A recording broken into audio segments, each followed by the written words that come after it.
Hello बच्चों, कैसे हैं। कैपेसिटर क्वेश्चन सीरीज में हम आज सीखेंगे कि यदि हमारे पास कंडक्टिंग प्लेट्स का कोई ग्रुप है उसकी इक्विवेलेंट कैपेसिटेंस कैसे निकालते हैं, और अगर किसी प्लेट पर चार्ज पूछा है तो वो चार्ज कैसे निकालते हैं। ठीक है, देखिए क्वेश्चन है हमारे पास 5 कंडक्टिंग प्लेट्स हैं। उसमें से 2 प्लेट्स को आपस में कनेक्ट किया हुआ है और 2 प्लेट्स के बीच में पोटेंशियल डिफरेंस दिया हुआ है कितना, V वोल्ट। हर प्लेट का एरिया कितना है, A, और 2 पैरेलल प्लेट्स के बीच की डिस्टेंस कितनी है, D। हर 2 प्लेट्स के बीच की डिस्टेंस यहाँ पर कितनी है, D, और हर प्लेट का एरिया कितना है यहाँ पर, A।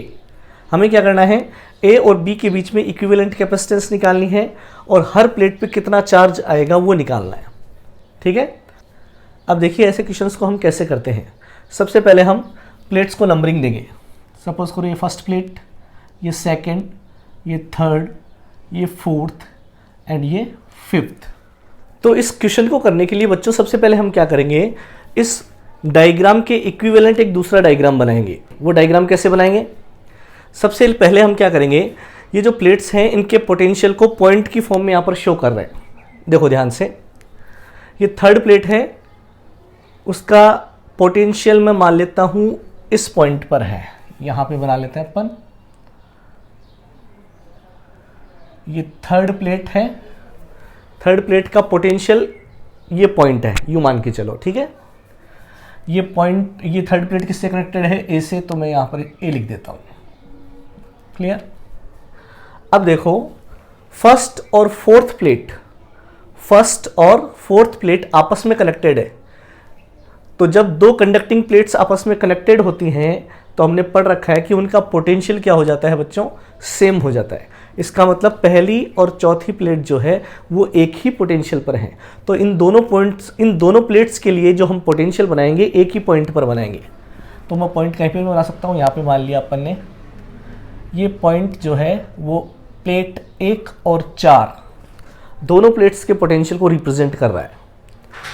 सेकेंड प्लेट का पोटेंशियल पता नहीं कितना है, तो उसके लिए अलग पॉइंट बना लेते हैं अपन एक। ये सेकेंड प्लेट का पोटेंशियल है, और फिफ्थ प्लेट का पोटेंशियल भी पता नहीं है, उसको मान लिया यहाँ पर इस पॉइंट पर है। क्लियर। ये पॉइंट कहीं पर भी बना सकते हैं, कोई जरूरी नहीं एक लाइन में बनाए अपन। ये फिफ्थ प्लेट का पोटेंशियल है और फिफ्थ प्लेट किससे कनेक्टेड है, बी से। क्लियर। ये जो ए टर्मिनल है वो पॉजिटिव पोटेंशियल पर है और बी टर्मिनल नेगेटिव पोटेंशियल पर है। क्लियर। अब देखो 2 प्लेट्स मिलकर एक कैपेसिटर बना रही है, ये दोनों प्लेट्स मिलकर एक कैपेसिटर बना रही है, ये दोनों प्लेट्स मिलकर दूसरा कैपेसिटर बना रही है, ये दोनों प्लेट्स मिलकर तीसरा कैपेसिटर बना रही है, और ये दोनों प्लेट्स मिलकर चौथा कैपेसिटर बना रही है।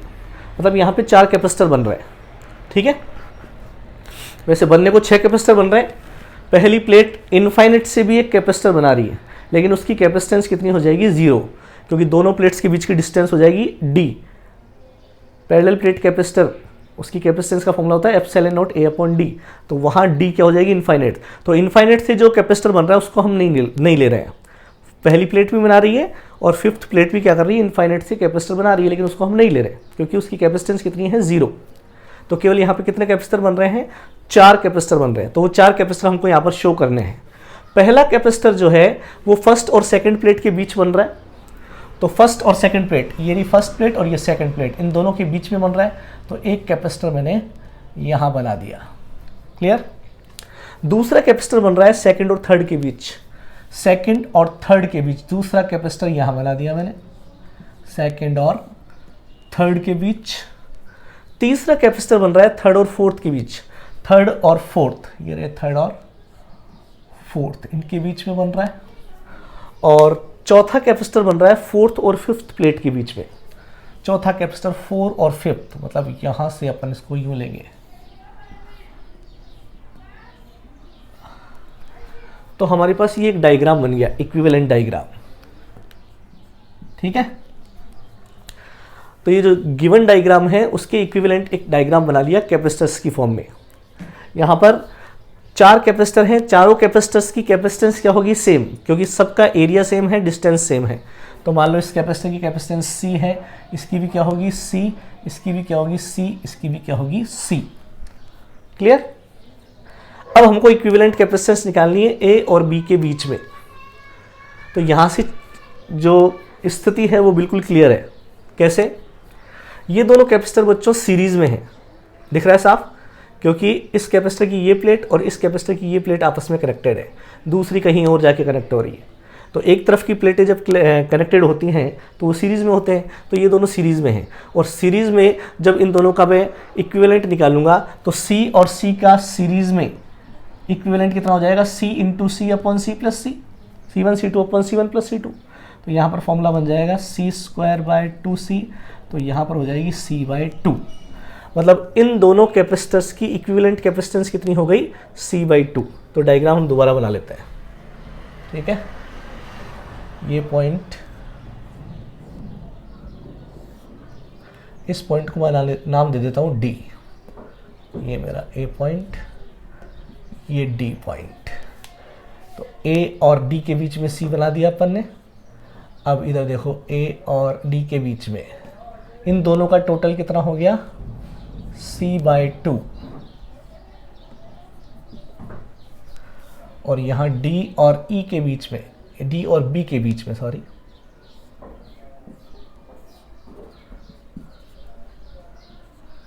क्लियर? इन दोनों को मिला के मैंने एक बना दिया यहाँ पे। ये ऐसे कैसे है, ये ऐसे कैसे है, ठीक है। अब यहाँ पर चीज़ साफ दिख रही है कि ये दोनों कायम है पैरेलल में। तो पैरेलल में कैपेसिटेंस कैसे निकालते हैं? C1 प्लस C2, C1 मतलब C प्लस C/2 कितना हो जाएगा? 3C/2। तो इसका दोबारा इक्विवेलेंट डायग्राम बना लेते हैं। देखो ये पॉइंट A, ये पॉइंट D, ये पॉइंट B। A और D के बीच में जब इन दोनों को अपने ऐड किया कितना आया? 3C/2। तो ये हो गया अपने पास 3C/2 और ये अपना C है। और ये दोनों वापस काय में दिख रहे हैं? सीरीज में। तो इन दोनों का वापस निकालो, C1C2 upon C1 plus C2। तो हो जाएगा 3C²/2 और 3 5C, हो जाएगा 3/5C। तो इन दोनों का इक्विवेलेंट कितना हो जाएगा बेटा? A और B के बीच में इक्विवेलेंट कैपेसिटेंस कितना हो गया? 3C/5। Therefore CAB 3। C का फॉर्मूला लगा दो, epsilon not A upon D। Area और डिस्टेंस गिवन है, एप्सिलॉन नॉट A अपॉन नीचे 5D। ये इसका फर्स्ट क्वेश्चन का आंसर हो गया। अब इन प्लेट्स पे चार्ज निकालने के लिए देखिए अपन क्या करेंगे। सबसे पहले अपन इंडिविजुअल प्लेट्स को देखते हैं, ठीक है। सबसे पहले अपन सेकंड प्लेट को देखेंगे। सेकंड प्लेट देखो किसी दूसरी प्लेट से कनेक्टेड नहीं है, ना ही बैटरी से कनेक्टेड है, मतलब इस पर टोटल चार्ज कितना होना चाहिए? 0। हालांकि जब इस सिस्टम को चार्ज करेंगे सेकंड प्लेट के दोनों तरफ चार्ज इंड्यूस होंगे, लेकिन एक तरफ प्लस होगा एक तरफ माइनस होगा। ओवरऑल टोटल चार्ज इस प्लेट का कितना रहेगा? 0। तो कहने का मतलब Q2 सेकंड प्लेट का चार्ज हमारे पास कितना आ गया? 0। सबसे पहले हमारे पास सेकंड प्लेट का चार्ज आ गया, ठीक है। तो जो प्लेट किसी दूसरी प्लेट से या बैटरी से कनेक्टेड नहीं होती है उस पर टोटल चार्ज हमेशा कितना रहता है? 0। अब हम बात करते हैं देखो थर्ड प्लेट की। थर्ड प्लेट को हम पॉजिटिव पोटेंशियल दे रहे हैं, ठीक है। नहीं, हम ये मान सकते हैं तीसरी और पांचवी प्लेट के बीच में हमने एक बैटरी कनेक्ट कर रखी है जिसकी वोल्टेज कितनी है? V volt. तो इस तीसरी प्लेट का चार्ज निकालेंगे सबसे पहले। थर्ड प्लेट का चार्ज कैसे निकलेगा? Charge is equal to C into V, ठीक है। अब यहाँ पर देखो हम ये कह सकते हैं बच्चों कि इस प्लेट को इधर से कितना चार्ज मिल रहा है? प्लस Q, और इधर से कितना चार्ज मिल रहा है? माइनस Q, ठीक है। इस सिस्टम को मिलने वाला टोटल चार्ज यही है, इधर से प्लस Q मिल रहा है, इधर से माइनस Q मिल रहा है, ठीक है। तो एक तरीके से थर्ड प्लेट को जो चार्ज मिल रहा है वो इस पूरे सिस्टम का टोटल चार्ज है। इस थर्ड प्लेट को जो चार्ज मिल रहा है वो इस सिस्टम का हम पूरा टोटल चार्ज मान सकते हैं, ठीक है। तो यहाँ पे थर्ड प्लेट का चार्ज निकालने के लिए अपने को सर्किट का टोटल चार्ज निकालना है। टोटल चार्ज निकालने के लिए पूरे सिस्टम का टोटल कैपेसिटेंस और उस पर applied potential difference Q is equal to CV। तो सिस्टम का टोटल कैपेसिटेंस कितना निकाला अपन ने? 3C/5, ठीक है। पहले वाले क्वेश्चन में टोटल कैपेसिटेंस कितना निकाला था ए और बी के बीच में 3C/5। Total capacitance into total potential difference कितना अप्लाई कर रहे हैं सिस्टम पर V, तो ये Q3 कितना हो गया C इंटू V। क्लियर। और C की वैल्यू हम रख ही सकते हैं कितनी, ε0 A/d, तो ये हो जाएगा 3ε0 A/5d। तो थर्ड प्लेट पर चार्ज कितना है अपने पास 3ε0 AV/5d। इसी तरीके से अब सीधा कौन सी प्लेट पे चार्ज आ जाएगा, फिफ्थ प्लेट पर चार्ज, तो Q5 कितना आ जाएगा बेटा, इस प्लेट को कितना चार्ज मिल रहा है -Q, जो कि सिस्टम का टोटल चार्ज है, तो यही चीज़ आ जाएगी लेकिन माइनस में आएगी, -3ε0 AV/5d। ठीक है, सेकंड प्लेट का चार्ज हो गया, थर्ड प्लेट का चार्ज हो गया, फिफ्थ प्लेट का चार्ज हो गया, बचा कौन, फर्स्ट एंड फोर्थ प्लेट। अब देखो फर्स्ट और फोर्थ प्लेट आपस में कनेक्टेड है, लेकिन किसी दूसरी प्लेट से और कनेक्टेड नहीं है, ना कि किसी बैटरी से कनेक्टेड है। इसका मतलब इन दोनों का टोटल चार्ज कितना होना चाहिए, 0 होना चाहिए। इन दोनों प्लेट्स का टोटल चार्ज मिलाकर कितना होगा, 0। तो हम किसी भी एक प्लेट पे चार्ज निकाल लेते हैं, दूसरे का अपने आप आ जाएगा। तो हम फोर्थ प्लेट का चार्ज निकाल लेते हैं सपोज करो, ठीक है।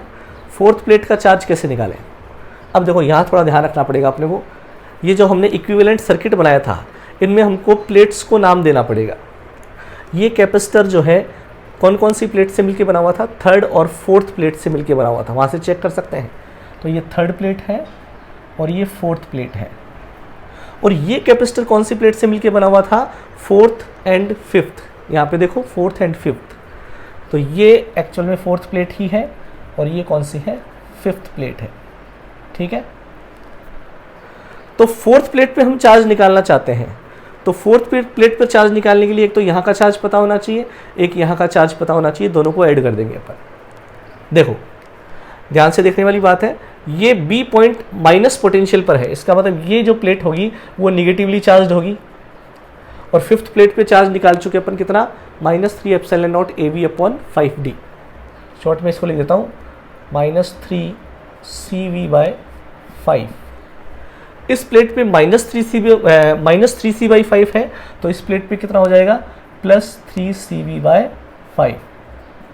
ठीक है, चार्ज अंदर की तरफ होते हैं, इंडक्शन के कारण बराबर होते हैं। तो इस प्लेट का तो चार्ज पता चल गया, मतलब फोर्थ प्लेट के एक तरफ का चार्ज हमको पता चल गया, इस फोर्थ प्लेट के इधर का चार्ज पता चल गया। अब ऊपर का चार्ज और निकालना है, ऊपर का मतलब इस प्लेट पे चार्ज निकालना है। इधर से ये पॉजिटिव प्लेट है, तो ये क्या हो जाएगी, नेगेटिव प्लेट, मतलब इस पर जो चार्ज होगा वो माइनस में होगा। इस प्लेट का चार्ज कैसे निकालें, अब देखो यहाँ थोड़ा ध्यान रखना पड़ेगा अपने को। यहाँ से चार्ज आया, यहाँ से कितना चार्ज आया था, टोटल चार्ज कितना था, +Q। ये आगे जाके डिस्ट्रीब्यूट होगा, एक तो इस लाइन के अंदर और एक इस लाइन के अंदर। कौन सी लाइन, एक तो ये वाली लाइन AD, और एक जो नीचे से बन रही है AED। ठीक है, ये दोनों लाइंस एक दूसरे के पैरेलल में हैं। इसका मतलब जितना पोटेंशियल डिफरेंस यहाँ पर है, उतना ही पोटेंशियल डिफरेंस इस लाइन के एंड्स पर होगा। ठीक है, उसको समझने के लिए हम किधर आ जाते हैं, नीचे आ जाते हैं। यहाँ पे देखो, इस नीचे वाली लाइन का टोटल कैपेसिटेंस कितना है, C और C मिलकर कितना हो गया, C/2, और ऊपर वाली लाइन के लिए C है ही। ठीक है, अपने को इन दोनों एंड्स पर क्या निकालना है, पोटेंशियल डिफरेंस निकालना है। चलो पोटेंशियल डिफरेंस नहीं निकालते, अपन को तो चार्ज से मतलब है।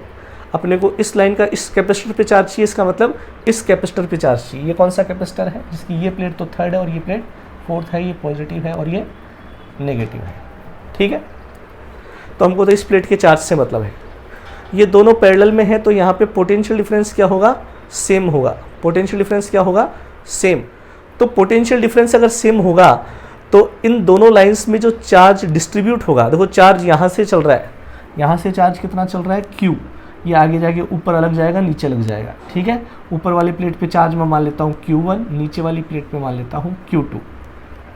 क्लियर। तो ये Q1 और Q2 जो होंगे वो किस रेशियो में डिस्ट्रीब्यूट होंगे, हमने पढ़ा है Q = CV। V दोनों कैपेसिटर पर सेम है, इसका मतलब Q किसके प्रोपोर्शनल हो गया, C के। मतलब इन दोनों कैपेसिटर्स पे जो चार्ज आएगा वो उनकी कैपेसिटेंस के रेशियो में आएगा। इसका मतलब इम्प्लाइज Q1 और Q2 का जो रेशियो होगा वो इनके कैपेसिटेंस के रेशियो के बराबर होगा। कैपेसिटेंस का रेशियो क्या है, 1:½ इसका मतलब हो गया 2:1 सिंपल रेशो में। हमको ऊपर वाली कैपेसिटर की प्लेट पे चार्ज निकालना है, मतलब Q1 निकालना है। तो Q1 को कितना मिलेगा, 2 मिल रहा है कितने में से, 3 में से, तो ये पार्ट हो गया 2/3। और डिस्ट्रीब्यूट किसको करना है, Q को, तो ये हो गया डिस्ट्रीब्यूट Q को कर दिया अपन, ठीक है, 2/3। और Q क्या है अपने पास, सर्किट का टोटल चार्ज। टोटल चार्ज क्या होता है, total capacitance into total voltage applied. Total capacitance कितनी आई थी, 3C/5, और टोटल वोल्टेज कितनी है, V। तो ये 3 से 3 कैंसिल, ये आ गया 2CV/5। ये हमने Q1 की वैल्यू निकाल ली। Q1 क्या था, इस कैपेसिटर पे चार्ज। Q1 क्या था, इस कैपेसिटर पे चार्ज, मतलब इस कैपेसिटर पे चार्ज पता चल गया कितना, 2CV/5। अब देखो ध्यान से, इस प्लेट पर तो आएगा प्लस 2CV/5 और इस प्लेट पर आएगा माइनस 2CV/5। हमको कौन सी प्लेट से मतलब था, फोर्थ प्लेट से। तो फोर्थ प्लेट के एक तरफ चार्ज कितना आ रहा है, माइनस 2CV/5, और दूसरी तरफ चार्ज कितना आ रहा है, प्लस 3CV/5। तो अपन Q4 निकाल सकते हैं हम। इन दोनों चार्जेस को ऐड कर दो, इस पर कितना है 3CV/5 और इस पर कितना है, माइनस का है, तो ये माइनस हो जाएगा 2CV/5। इसका मतलब टोटल चार्ज कितना हो गया, CV/5। इसका मतलब C का वैल्यू रख देते हैं अपन ε0 A/D, तो ε0 AV/5D। तो इस फोर्थ प्लेट का चार्ज कितना आ गया बेटा, ε0 AV/5D। क्लियर, बची कौन, फर्स्ट प्लेट। तो फर्स्ट प्लेट हम ये जानते हैं, बिकॉज फर्स्ट प्लेट और फोर्थ प्लेट का टोटल चार्ज मिलाकर कितना होना चाहिए, 0। देयरफॉर Q1 किसके बराबर होना चाहिए, माइनस Q4 के, इज इक्वल टू, ये हो जाएगा माइनस ε0 A/5D। क्लियर। तो इस तरीके से हम हर एक प्लेट का चार्ज निकाल सकते हैं। अब बच्चों प्रैक्टिस के लिए 2 क्वेश्चन सॉल्व कीजिए। दोनों क्वेश्चंस में वही पूछा गया है, कॉम्बिनेशन का इक्विवेलेंट कैपेसिटेंस कितना होगा और हर प्लेट पर चार्ज कितना होगा। दोनों क्वेश्चंस में आंसर आपके सामने है, इसको प्रैक्टिस कीजिए, सॉल्व कीजिए और आंसर को मैच कीजिए। ठीक है, थैंक यू।